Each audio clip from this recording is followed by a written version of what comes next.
양궁 국가대표처럼 우리 교회도 그 누가 어떤 자리에서도 최고의 영적인 승리를 보였으면 좋겠다라는 생각을 저는 한번 해보게 되었습니다. 옆에 분과 인사 나누겠습니다. 우리가 승리합시다. 또 한번 인사합시다. 내가 승리를 보이겠습니다. 말로만 승리를 보이는 게 아니라 진짜 승리를 보이는데, 승리는 다른 거 아니에요. 제가 아까 서두에 이야기한 것처럼 멘탈 강화, 견디는 것 자체가 승리예요. 이게 못 견디면 덜덜덜 떨고, 못 견디면 포기하고, 못 견디면 엄한 데다가 화살을 날리게 되어 있어요. 우리가 삶 속에서 견뎌내지 못하면 우리는 추락하게 되어 있고, 우리는 극단의 삶으로 빠질 수밖에 없기 때문에 우리는 견딘다라는 것은 내 힘으로 견디는 게 아니에요. 우리는 특별히 누구의 힘으로? 예수 그리스도의 힘으로 우리는 견딜 수 있는 믿음의 백성이 되어야 할 줄로 믿습니다. 그래서 저는 여러분들과 제가 다른 거는 못해도 이 사람들은 진짜 고난의 순간 속에 예수의 힘으로 묵묵하게 견디는 사람들이야, 바위와 같은 신앙을 갖고 있는 사람들이다 라는 그러한 소문과 그러한 모습들이 여러분들의 가정 안에서 또 여러분들의 삶 안에서 드러나기를 주의 이름으로 간절히 소망을 합니다. 실력은 진짜 종이 한 장 차이입니다. 그러나 불안한 상황 속에서 훈련된 강한 저항력으로 상황을 극복하면 극복한 자가 승리하는데, 우리의 믿음도 종이 한 장입니다. 믿음이 좀 더 좋은 것 같은 사람과 믿음이 연약한 자의 그 간격은 딱 종이 한 장 차이입니다. 금방 뒤집힐 수도 있다라는 겁니다. 동전의 앞면과 뒷면의 차이지요. 여러분, 그 동전치기 해보셨는지 모르겠어요. 저는 학교 다닐 때 이 교과서와 두꺼운 교과서, 역사책들이 두껍잖아요. 그러면 역사책을 이렇게 좀 꾸깃꾸깃 해가지고 놓고 친구들이랑 200원 200원 걸어가지고 땅 쳐가지고 따먹기 참 많이 했어요. 그래서 참 많이 이렇게 주머니에 이렇게 불룩하게 100원짜리 갖고 다니면서 그거 갖다가 이렇게 떡볶이 사 먹고 오뎅 사 먹고 그랬는데, 자, 그런 걸 할 때 딱 치는 부위가 정해져 있어요. 모르는 애들은 논임을 다 빵 때려요. 손바닥이 아프죠. 근데 잘하는 애들은 툭 눌러도 이게 탁 넘어가요. 짝 맞추기라는 게 있어요.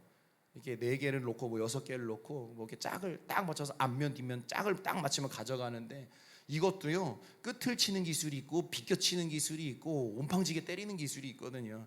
근데 모르는 애들은 막 때려. 근데 잘하는 애들은 요렇게도 쳤다, 요렇게도 쳤다, 이렇게도 쳤다 해요.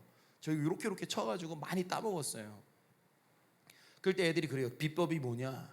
다른 게 아니에요. 경험이에요. 많이 잃어봐야 따먹는 거예요. 저도 많이 잃어봤어요.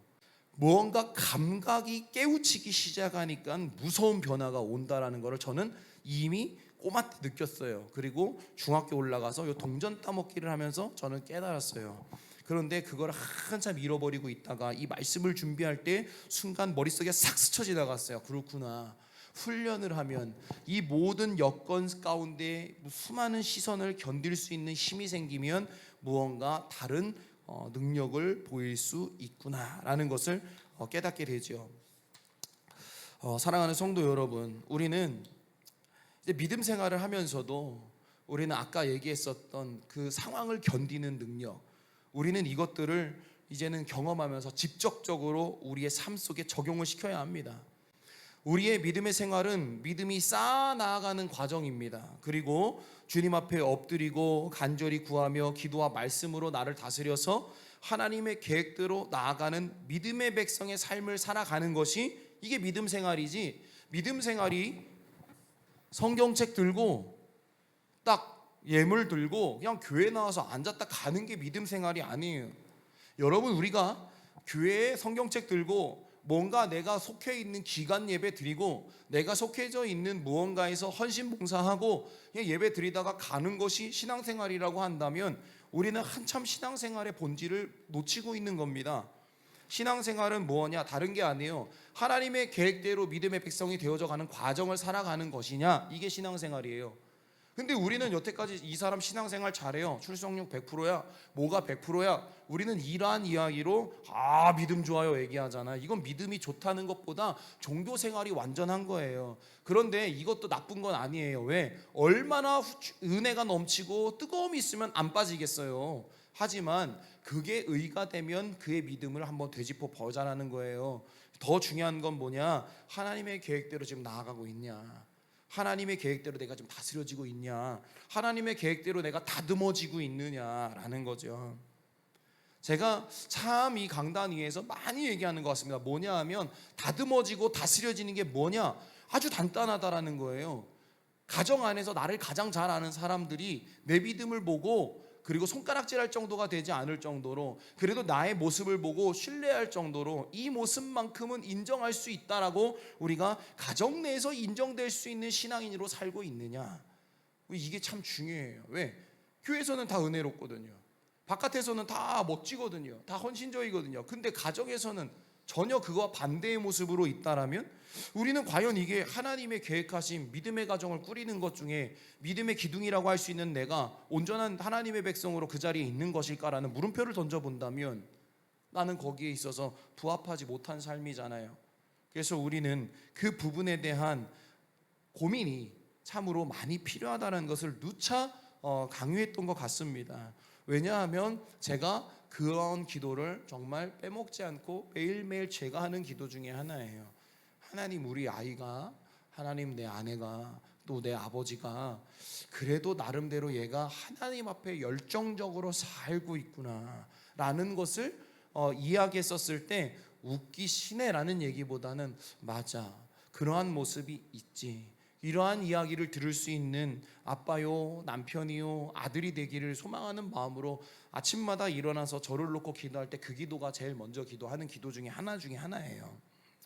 자, 여러분, 우리는 그래서 믿음 생활이라는 것은 기도와 말씀으로 나를 다스려 하나님의 계획대로 나아가는 믿음의 백성의 삶이다라고 정의를 하는데, 그렇다면 이러한 믿음의 생활하는 이들에게는 아주 견고한 힘이 하나가 필요한데, 전 그거를 영적 저항력이라고 표현을 했으면 좋겠어요. 무슨 력? 영적 저항력. 이 안에 강한 영적인 힘이 있을 때 악한 영과 유혹과 여러 가지가 들어왔었을 때 내 안에 있는 강한 영적 저항력이 그것들을 밀어낼 수 있고 스톱시킬 수 있고 사그라들게 할 수 있는 것, 그것이 우리에게 필요한 힘 중에 하나지 않을까라는 생각을 가져봅니다. 나를 다스리는 시간은 주님이 주신 기준으로 올바른 신앙적 다듬음과 올바른 결단의 삶을 말합니다. 나를 다스리는 시간, 여러분들에게 묻고 싶습니다. 나를 다스리는 시간이 여러분들에게 한 주간 동안 있으십니까? 내 마음, 내 심령, 내 생각, 내 생활 다스릴 수 있는 그 시간들이 우리에게 꼭 있어야 할 줄로 믿습니다. 내 머리로 판단하여 다스리는 이 다스림이 아니라 하나님이 말씀 속에서 보여주시는 다스림으로 다스리는 그 다스림을 말합니다. 나를 다스리지 못하니까 올바른 결단을 할 수가 없는 겁니다. 반쪽짜리의 다스림이니까 항상 반쪽짜리의 행동과 반쪽짜리의 결단을 우리가 합니다. 복음이 견고해지려면 어디에서부터 그 복음이 여러분 자라나야 한다고 생각하십니까? 내 복음이 견고해, 우리의 복음이 견고해 라고 표현을 한다면 그 견고함은 어디에서부터 시작되어져야 할까? 저는 그렇게 생각을 합니다. 복음이 견고해지려면 바로 내 중심 속에 있는 복음이 견고해야 한다. 그리고 이 견고함이 이제는 내 표현과 표정과 마음과 모든 나의 삶 속에서 이제는 드러날 때, 이제 조금씩 앞으로 표현되어져 나올 때 이 표현이 내 가정으로 스며들어서 내 가정에 복음이 있어야 한다. 그래야 견고해질 수 있다라는 거예요. 근데 우리가 여기까지의 과정보다는 대부분 어떠한 과정을 우리가 더 선호하냐 하면, 예배 가운데 받은 이 은혜를 갖고 우리는 가정으로 뛰어드는 것보단 세상으로 먼저 뛰어들어가 버립니다. 그래서 내가 어떤 이야기를 하냐 하면, 오늘 받은 은혜 저기다가는 풀어, 오늘 받은 사명 저기다가 열정적으로 쏟아 부어요. 그런데 그 쏟아부은 모든 고갈된 상태를 갖고 집으로 돌아가서는 우리가 흔히 하는 이야기들, 흔히 하는 말들이 실수 연발입니다. 부정의 연발입니다. 다툼의 연발입니다. 결국 어떻게 해요? 은혜 다 받고 은혜 다 소진하고 집에 와서는 깡통인 거예요. 그리고 나서 믿음을 갖고 논합니다. 무언가 신앙적으로 결론을 지어야 할 때, 기준을 삼아야 할 때, 그때는 내가 기준이 됩니다. 내 의가 드러납니다. 그러면서 예수 믿는 사람이 믿음 있는 것은 이렇게 표현을 시작을 합니다. 그러다 보면 어떠한 문제가 벌어지느냐, 너희들은 이러한 표현이 나올 수밖에 없습니다. 그러면서 뭐가 싹 터요? 부정이 싹 터요. 어떠한 부정? 그렇게 사는 게 맞냐? 이런 부정이 싹 터요. 그러면 이야기를 한번 건너뛰어서 그 본인이 아닌 그 가족 구성원과 다른 제3자가 이야기를 나누잖아요. 그러면 그 제3자에게 이야기하는 내 가족 구성원은 예수 믿는 우리들을 보고 부정적인 이야기만 합니다. 예수 믿어도 하나도 안 달라지던데? 예수 믿어도 뭐가 바뀌었는데? 예수 믿는다고 뭐가 평안한데? 맨날 나보러 사랑하라고 해. 근데 뭘 사랑하는데? 맨날 나보러 감사하래. 너는 뭘 감사하는데? 맨날 행복하래. 넌 뭘 행복해 하는데? 너는 받아들이래. 뭘 받아들이는데? 이러한 부정의 이야기만 계속 쌓이는 거예요. 그러면서 결국 누구의 영광이 나로 인해 추락합니까? 하나님의 영광이 저 바닥으로 던져져. 누구로 인해? 예수를 모르는 제3자의 입술로 인해, 나의 행위가 보여짐으로 인해 바닥으로 떨어지는 것을 우리는 자연스럽게 가정에서 겪고 있습니다. 그런데 우리는 그거를 그렇게 크게 안 봅니다. 왜? 그것이 내 마음속에 문제로 안 다가왔거든요. 그러니까 그걸 놓고 마음 아파 기도할 여력이 없었던 거예요. 이유도 몰랐던 거예요. 그러면서 매일 뭐만 해? 기도만 해. 나는 믿음이 좋으니까, 우리는 믿음이 좋으니까 기도할 때 누구를 위해 기도해요? 제가 어제 권사님들한테도 그런 얘기를 했는데요, 나를 위해 기도하는 시간이 더 많아야 돼요. 내 영을 위해 기도하는 시간이 더 많아야 돼요. 왜? 내가 가장 문제거든요. 근데 우리는 나를 위해 기도하는 것은 굉장히 간소화시키고요, 내 자녀와 남편과 잘됨을 위해 기도하는 게 더 커요. 반대가 됐어요. 우리는 자꾸만 나를 놓고 기도 안 해요. 왜? 나는 믿음이 있는 것 같거든. 나는 지금 기도하러 왔으니까 이 자체만으로 봐도 내 믿음은요 좋거든요. 우리 그렇게 착각해요. 그래서 자꾸만 여러 영혼들을 위해만 기도해야죠. 여러분, 이 실수를 누가 제일 많이 할까요? 제가 제일 많이 해요. 왜? 제가 제일 많이 하죠. 자연스러운 우월감에 빠질 수 있는 위치 아닙니까? 자연스러운 교만함 속에 빠질 수 있는 사람 아니겠어요? 제가 가장 많이 노출될 수밖에 없는 사람이에요. 그래서 저도 항상 기도합니다. 나를 위해 먼저 기도합니다. 정말 나를 위해 기도해야 합니다. 내 영을 위해서. 내가 온전한 기준과 방향성을 놓치는 순간부터는 이거는 다 아골골짜기로 들어가는 거 아니겠어요? 그래서 여러분, 내 가정에, 내 중심에서 복음이 견고하고 내 가정에서 복음이 견고해질 때에 우리는 교회가 견고해질 수 있는 거고, 이 교회가 좀 더 자라고 자라서 이 나라와 민족이 견고할 수 있는 거예요. 돌아보세요. 왜 기독교가 이렇게 연약해졌는가? 우리의 가정에 답이 있어요. 나에게 답이 있어요. 왜? 본이 없어요. 도전이 없어요. 예전에는요, 회개의 영이 임할 때 회개하잖아요. 여러분, 하나님 앞에 회개하고요, 가정으로 돌아가서 회개하고요, 자녀들에게, 남편에게, 아내에게, 부모에게 통회자복하고요, 거기서 죄 용서를 구하고요, 모두가 그 죄에 있어서 이제는 덮어요. 하나님이 용서하셨고 우리가 모두 용서했으니 이제 이거는 더 이상 문제가 있어나도 거론할 가치가 없다. 그래서 딱 여기서부터는 끝. 그래서 하나님이 주신 은혜로 새로운 삶을 출발을 해요. 그런데 그러한 것들이 가정 안에서 참 많이 은혜가 됐고 많은 일들이 일어났어요. 근데 지금은 모든 각 개개인의 가정이 결합되어질 때마다 어떤 이야기를 많이 하냐면, 종교는 터치하지 말자, 강요하지 말자, 이렇게 자꾸만 뭔가 결혼을 하면서 가정을 꾸리면서 뭔가 조건 아닌 조건이 되었어요. 나 너는 사랑해, 나 너도 사랑해. 그런데 우리가 이거는 건들지 말자, 경제 건들지 말자, 개인의 경제 건들지 말자, 종교 건들지 말자, 서로의 가족 건들지 말자, 이러면서 나름대로 합리적인 삶을 살아요. 그러다 보니 가정 안에 뭐가 필요해요? 예수가 필요하지 않아. 그냥 합리적인 선만 잘 지키면 문제가 없어요. 여러분, 이렇게 가정에서 예수님이 살아계셔야 하는데 가정에 예수님 없어요. 많이 깨지고 있잖아요. 그러니까 자연스럽게 이 문화 안에서 흐름이 그냥 교회 가는 사람들, 신앙생활하는 종교인으로 전락하는 경우가 너무 많은 거죠. 우리가 그런 시대 안에 지금 있지 않습니까? 그러니까 우리는 경각심을 갖고 나는 여기서 조금 견뎌내 봐야 되겠다. 내 자녀들은 조금 견뎌낼 수 있도록 하나님 앞에 정말 생명 걸고 기도하며 살아야 되겠다. 하나님, 우리 아이들에게 정력을 주세요. 하나님, 우리 남편에게, 아내에게 정력을 주세요. 하나님이 주시는 말씀의 저항력, 믿음의 저항력을 주셔가지고 부딪힐 때마다 하나님의 말씀으로, 능력으로 밀어내게 하시고, 지키게 하시고, 견고하게 하시고, 고백하게 하시고, 승리하게 하시고, 외톨이가 될지언정 주님이 동행하시는 삶을 살 수 있도록 하나님, 우리 가정 안에 예수 그리스도의 십자가의 복음으로 똘똘 뭉치게 해주시옵소서라는 부르짖음이 우리에게 지금 필요한 시대라는 것입니다. 그리고 우리는 이러한 변화된 모습과 치열하게 주님 앞에 사는 이 모습을 누가 봅니까? 가족 구성원이 봅니다. 그러면 그 구성원들은 예수를 모르는 구성원도 있고 예수를 아는 구성원도 있잖아요. 모두에게 보이거든요. 예수를 알고 있었던 구성원들에게는 도전이 돼요. 그리고 예수를 몰랐던 사람들에게도 그 변화된 모습과 노력하는 모습과 애쓰는 모습이 긍정적으로 다가와질 때 여러분들의 가정, 우리의 가정, 복된 가정 될 줄로 믿습니다. 그런 방향이 나타나야 합니다. 그러나 가족 구성원들에게 보이는 모습이 이질적이거나 정말로 편협하면 여러분 복음 희미해집니다. 여러분, 색깔을 잃어버린다는 것이 얼마나 여러분 마음 아픈 건지 여러분 깨달으셔야 합니다. 색깔을 잃는다는 거.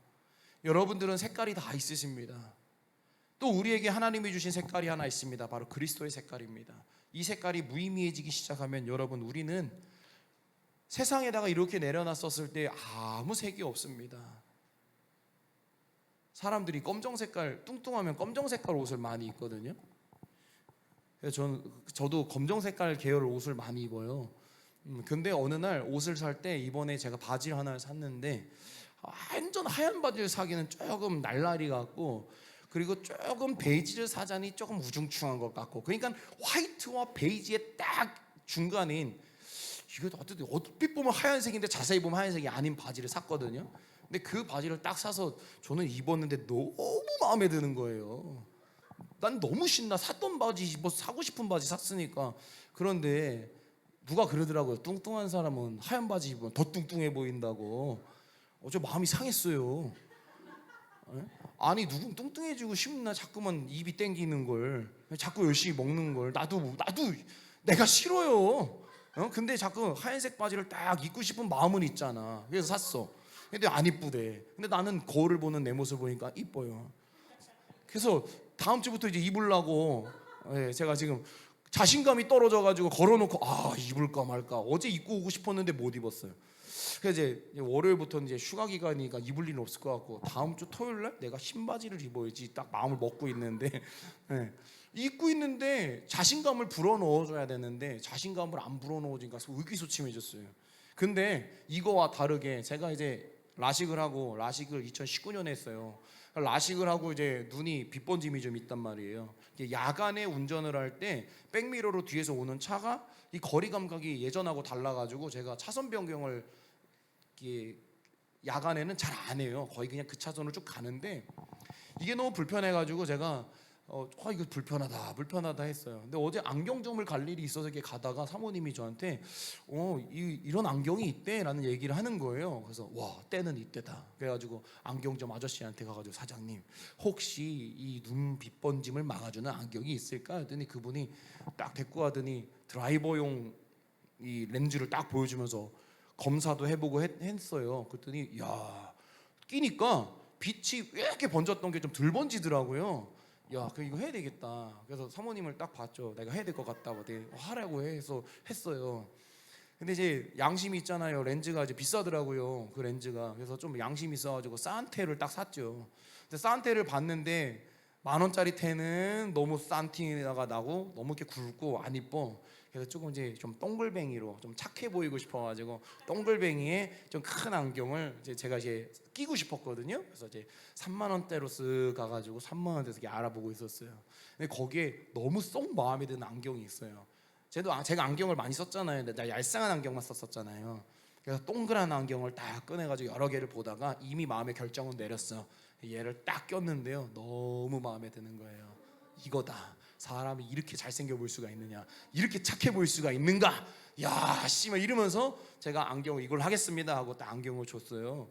그래서 안경을 딱 받았는데요, 사모님이 우와 잘생겨 보인다라는 거예요. 자신감이 상승을 하는 거죠.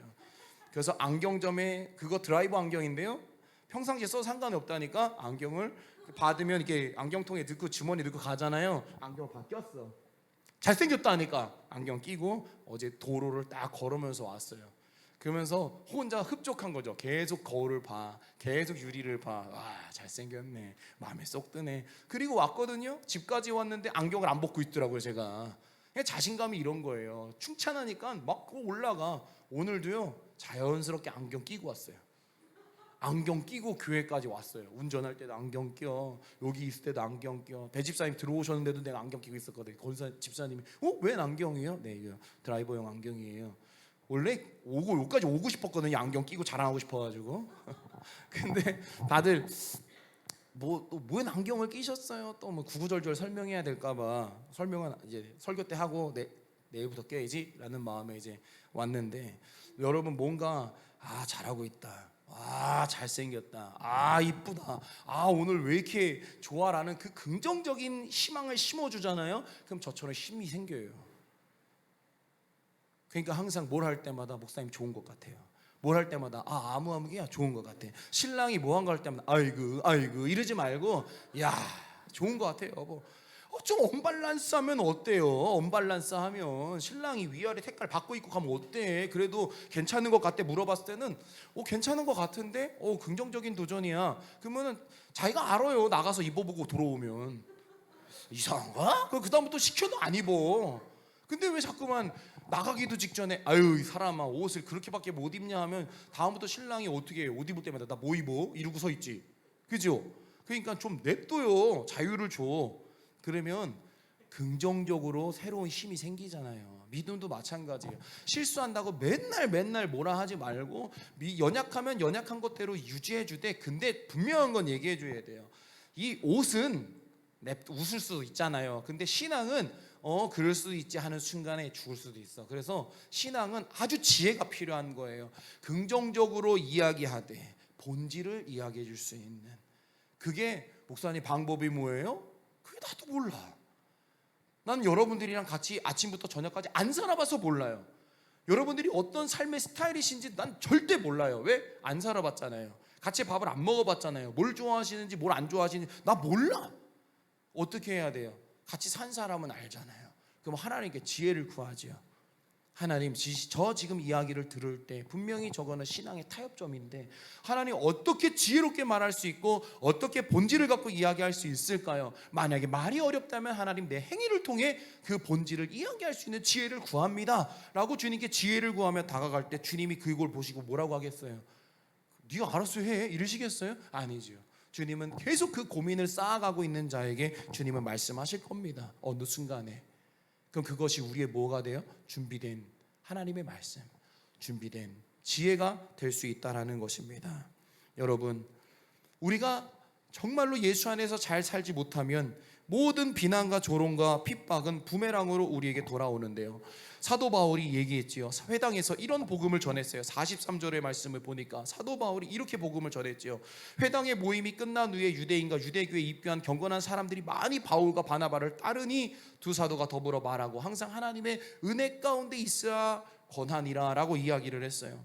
자, 회당의 모임이 다 끝난 후에 유대인과 유대교에 입교한 그 경험한 사람들이 바울과 바나바를 따라요. 그리고 44절의 말씀처럼 그 다음 안식일에는 온 시민이 거의 다 하나님의 말씀을 듣고자 모입니다. 이때 시기가 가득한 유대인 중에 부정의 저항 세력들이 이제 나타나겠죠. 이 유대인들의 부정의 저항 세력들은 다른 것들을 걱정하는 것이 아니라 자신들의 정체성 상실에 대한 걱정을 하는 거예요. 그러니까 이들이 어떠한 비겁한 짓을 하냐면요, 이들이 유대교의 전통에 따르는 그러한 유대인들, 그리고 유대인들이 지배를 하고 있다 보니까 정치적인 힘이 있겠지요. 귀부인들, 또 정치적인 세력에 있는 지도자들을 통해서 이제는 그 복음을 전했던 사도 바울과 바나바, 그리고 그 복음을 전하고 있는 모든 상황 속에 정치적인 힘을 개입을 해버리면서 그들을 밀어내버리려고 합니다. 결국 밀어내집니다. 그런데 바울과 바나바가 밀어나면서 그냥 이렇게 밀려나간 게 아니에요. 분명히 그들에게 말씀을 전해요. 어떻게 정하냐면요, 하나님의 말씀을 마땅히 먼저 너희에게 전할 것인데 너희가 그것을 버리고 영생을 얻기에 합당하지 않은 자로 자처하기로 우리가 이방인에게 가겠다. 분명히 나는 유대인으로서 하나님을 만난 경험을 갖고 너희들을 사랑하는 마음으로 나와 복음을 전해줬는데 너희들이 그러한 유대인의 유대교의 그 자기들의 기득권이 깨지는 것에 대한 두려움을 갖고, 그리고 하나님의 복음이 있는 곳에 환호하는 자들을 시기하며 너네들이 마지막으로 가지고 있는 정치적인 힘을 빗대어 우리에게 저항의 세력으로 우리를 밀어냈었을 때 분명히 그것은 나는 복음을 전했지만 너희의 자의로 그러한 선택을 했다면 우리는 너네들이 그토록 멸시하는 이방인에게로 나아가 복음을 전하겠다 했더니 이방인들이 찬양하고 난리가 나요. 유대교는 굉장히 자기들에게만 표현되어 있잖아요. 근데 하나님의 복음은 그러한 모든 것들을 벗어나 모두가 구원받을 수 있다. 누구만 믿으면, 예수만 믿으면이라는 복음을 갖고 나온 사도 바울의 그들은 찬양할 수밖에 없었죠. 주님은 동일한 기회를 주십니다. 그 기회를 잡지 못하면 여러분 나의 손해입니다. 여러분 주님이 기회를 우리에게 주십니다. 그러니 그 기회를 여러분들이 잡아야 합니다. 제가 잡아야 합니다. 여러분 운동을 하다 보면 찬스가 몇 번 나올지 몰라요. 그래서 그 한 번의 찬스를 살려야 되거든요. 신앙생활도 마찬가지예요. 찬스가 언제 올 것 같아요? 오늘만 올까요? 내일 있을 찬스가 미리 기대될까요? 오늘 오는 찬스를 잡으셔야 합니다. 내일 있을 찬스는 그건 살아있는 찬스가 아닙니다. 지금 여러분들에게 있는 눈앞에 보이는 찬스를 잡으셔야 할 줄로 믿습니다. 네, 이렇게 50절의 말씀을 우리가 한번 보고 말씀을 마무리할 건데요. 50절의 말씀을 보니까요, 이런 이야기가 있죠. 이해 유대인들이 경건한 귀부인들과 그 신의 유력자들을 선동해서 바울과 바나바를 박해하여 그 지역에 쫓아냈다. 제가 지금 앞서 말씀드린 말씀입니다. 여러분, 부정의 세력은 다른 걸 하지 않아요. 선동질을 합니다. 부정의 세력은 선동이에요. 그래서 무슨 일이 있어요? 여기서 부정의 세력이 마음에 부정을 쌓아요. 계속 부정을 쌓아요. 부정을 쌓아요. 그럼 이 안에 뭐가 쌓여 있겠어요? 부정이 쌓여 있죠. 이거 누군가가 툭 건드려지기를 원하고 있어요. 계속 그거를 누군가가 툭 건드려 주잖아요. 그럼 이 사람들은 나만 불편한 게 아니라 나 이것 때문에 불편한데 당신도 그렇지? 무리를 만들어요. 이 선동의 무리. 하나가 생기고 두 개가 생기고 세 개가 생기죠. 자기들이 생각을 하면 알아요. 이 정도 때 얘기하면 되겠구나. 여러분, 지혜가 없으면 부정의 세력에, 선동의 세력에 나도 모르게 가서 거기서 박수치고 있습니다. 그러면 어떻게 됩니까? 반쪽짜리가 되는 겁니다. 머리는 의로운 것 같으나 그들의 행위를 보니 전혀 의롭지 않은 행위거든요. 결국 그들이 뭘 합니까? 하나님의 말씀에 반대되는 삶. 그래서 결국엔 하나님의 말씀이 너무나 넘쳐나니까 하나님의 말씀 전하는 자들을 밀어내야 되는 그 저항 세력이 돼버리는 겁니다. 우리가 살아가는 시대가 그렇지 않습니까? 그러니까 여러분, 우리는 이거를 견뎌낼 수 있는, 하나님이 주시는 온전한 영적 저항력을 갖고 있을 수 있는 믿음의 백성이 되어야 할 줄로 믿습니다.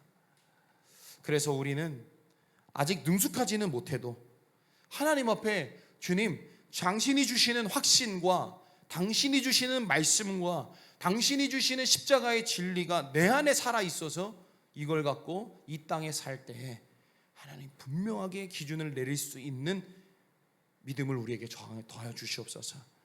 복음을 전할 때 분명히 악한 세력은 반대의 힘을 놓고 밀어내려고 할 때 하나님이 주시는 그 온전한 영의 힘으로 그 부정의 저항의 세력을 대응할 수 있는 견고한 영적 힘을 우리에게 허락하여 주시옵소서. 우리는 그렇게 매달리며 나아가야 한다는 것입니다. 그러니 우리 여러분들과 저에게는 하나님이 오늘 함께 하실 것이니까 우리에게는 어떠한 힘이 있어야 합니까? 영적인 저항력이 우리에게 필요한 겁니다. 악한 악한 영의 저항력을 경험하셨다라면 빨리 하나님 앞에 우린 엎드려 주님, 당신이 예비하신 그 영적인 저항력을 다시 경험할 수 있도록 우리에게 은혜를 허락하여 주시옵소서라고 우리는 그렇게 외쳐야 합니다. 그래서 무엇을 들고 나아가야 합니까? 십자가의 복음을 들고 내 가정으로 뛰쳐 들어가야 할 줄로 믿습니다. 어디로 뛰쳐 들어가자고요? 복음을 들고 어디로? 가정으로 뛰쳐 들어가자고요. 복음의 내 가정 안에 예수를 믿는 사람이 있고 예수를 믿지 못하고 있는 사람도 있습니다. 그렇다고 해서 못 믿는 사람과 믿는 사람을 가르라는 것이 아니라 그 두 구성에게 우리는 동일하게 우리는 복음을 들고 나아가야 합니다. 예수를 아는 자들에게는 아는 상황 속에서, 모르는 자에게는 모르는 상황에 맞춰 우리는 그렇게 부르짖을 때 여러분들의 가정은 하나님이 세우시는 가장 아름다운 가정으로 회복될 줄로 믿습니다. 아멘. 우리 이 시간 기도했으면 좋겠습니다. 주님, 거룩한 저항력을 우리에게 허락하여 주옵소서. 그래서 어떠한 상황에서도 우리의 가정과 내 자신이 올바른 영적 결단으로 승리하기를 원합니다. 주님, 그렇게 되게 하여 주시옵소서라는 마음을 갖고 이 시간 통성으로 기도하며 나아갑니다.